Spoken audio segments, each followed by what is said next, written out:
সম্মানিত দর্শক, আসসালামু আলাইকুম ওয়া রাহমাতুল্লাহি ওয়া বারাকাতুহু। আশা করি আমরা প্রত্যেকে আল্লাহ তাআলার রহমতে ভালো আছি ও সুস্থ আছি। সম্মানিত দর্শক, দেখেন আল্লাহ তাআলা আমাদেরকে এই দুনিয়ার বুকে পাঠাইছে। এখন আমরা এই দুনিয়াতে আছি।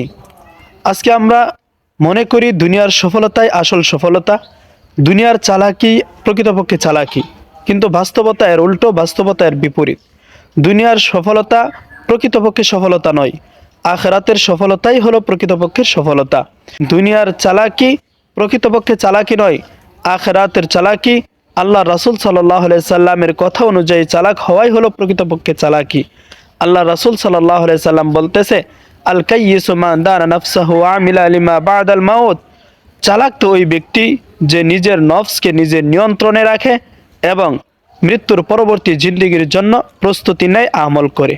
ওয়াল আজিজু মান আতবা নাফসাহু হাওয়াহা ওয়া তামান্না আলাল্লাহ।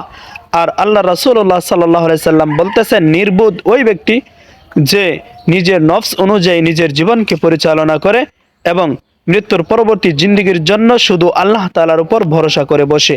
আল্লাহ রাব্বুল আলামিন আমাদের প্রত্যেককে আল্লাহর রাসূলের ভাষ্য অনুযায়ী চালাক হওয়ার মতো তৌফিক দান করুক।